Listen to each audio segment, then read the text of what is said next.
I don't want to assume you have seen the ads for this phone, but honestly, I don't think I've seen anything like this before. Please, if you decide to get this phone for yourself, don't put it through what these guys have shown you. I would not recommend it. Anyway, so this is the Infinix Hot 50 Pro Plus, and in this video, I'll be telling you about my experience after using the phone for around a week. Alright, let's start with the design. One of the first things you'll notice about this device is how slim it is. Like here it is compared to the Redmi Note 13, and this is it compared to the Tecno Camon 30.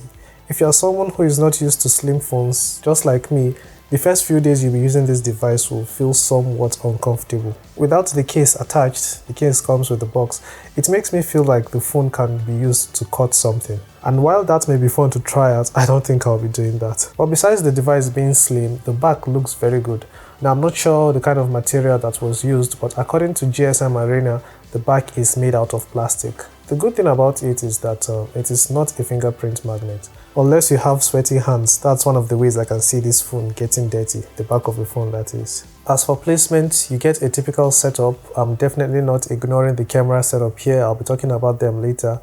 The right side of the phone has the power button and the volume buttons. At the top you get a speaker and a microphone.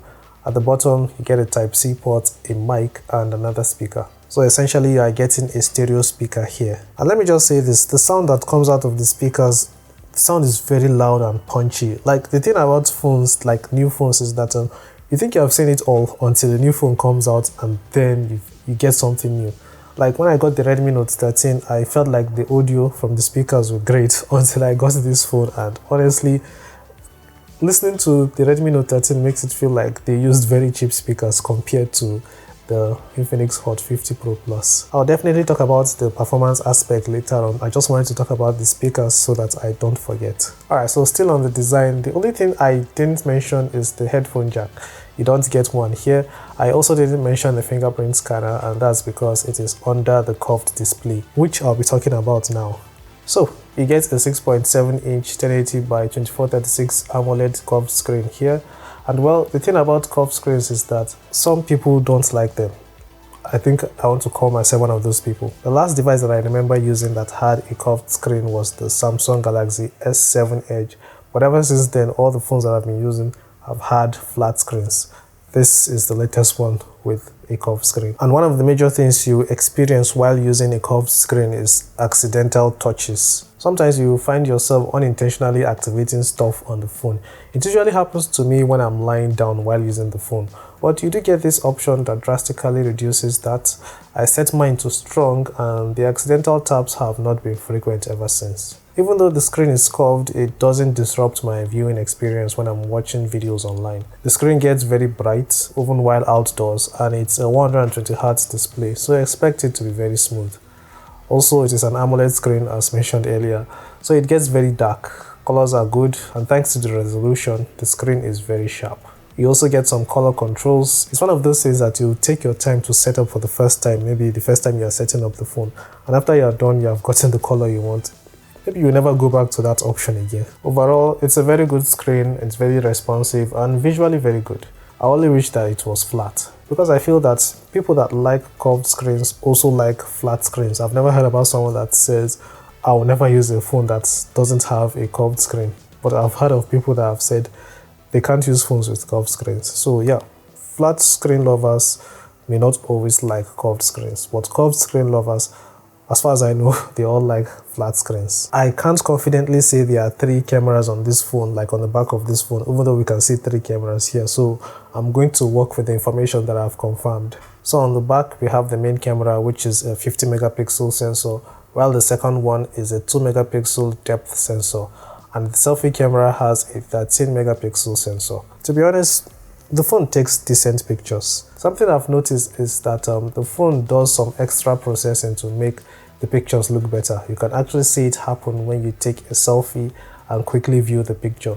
You'll notice how the picture gets processed and improved visually. The processing the phone does is not too much that you don't look natural, and it's not too little or too bad that you don't look presentable.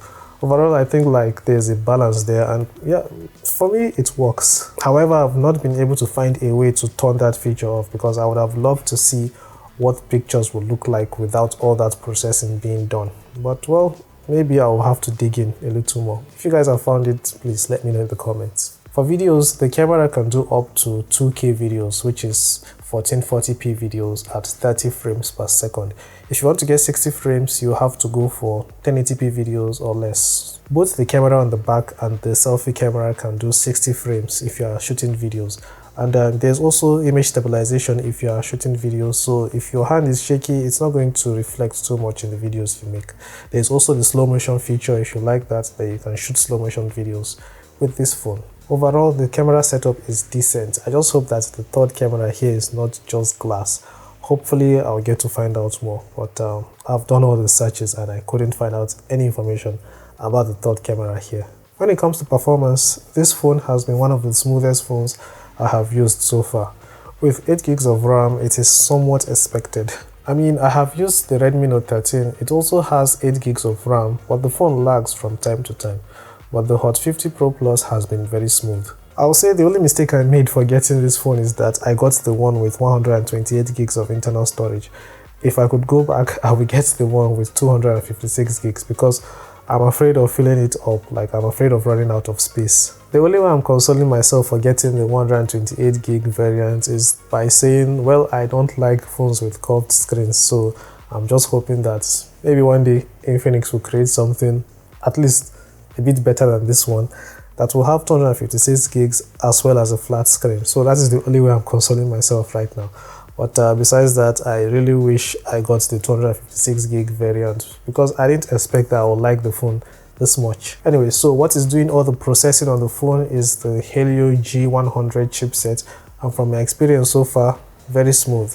Gaming has been very good. I mean, the only game I've played is Dream League Soccer because I feel like it is easy to download. But if you guys want me to do like a gaming review, let me know and I'll test out games like Call of Duty. Browsing is also very good. Scrolling through social media is good. The device is just generally smooth in basically every way, at least for now. I don't know if the story will be the same in like 3 years time, but for now, the device is very smooth. The only thing I'll say I've noticed that has slowed down a bit is the fingerprint scanner, and I think it's because I applied the screen protector that came in the box. I'm still thinking about removing it, but I'm not certain about that yet. Alright, so in this section of the video, I'll be talking about a few things that I like about this device and maybe 1 or 2 things that I don't like about the device.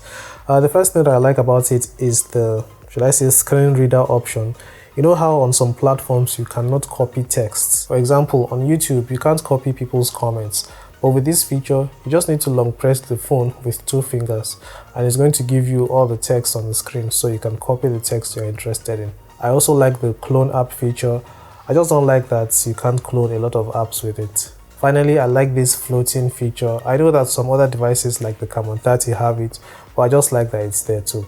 It helps me avoid switching between apps. There are lots of other features that come with this device, and if you guys want, I can make another video talking about all the features that I like about it and the ones that I don't like so much. Talking about the ones that I don't like so much, the first feature I don't like is this notification feature being separate from the control panel. This is a personal thing that I don't like, so some people may not really care about it. Another thing that I wouldn't say I hate, but I just feel like it is annoying, is that sometimes when you are indoors, because of the auto brightness, the phone gets very dark, so you have to increase the brightness. Like I said, it's not something that I hate, I just find it annoying sometimes. When it comes to battery life, the Hot 50 Pro Plus comes with a 5000 mAh battery.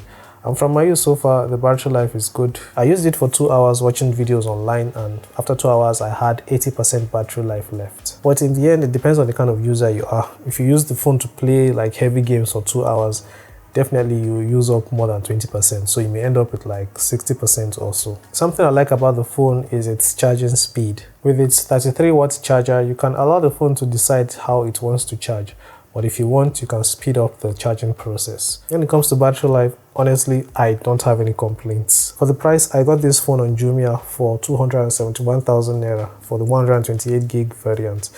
But if I knew, like I said, if I knew I would like this phone so much, I would have gone for the 256 gig variant. So I would recommend you get that one instead, especially if you know that you'll be making a lot of videos like with the phone, or you'll be taking a lot of pictures with the phone.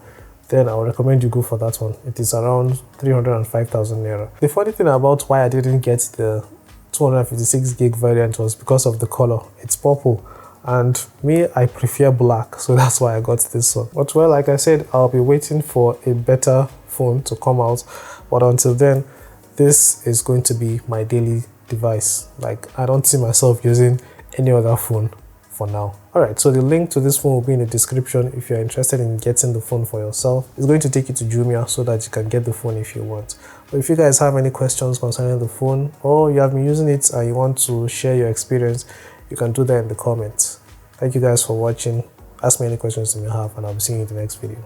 Take care and bye bye.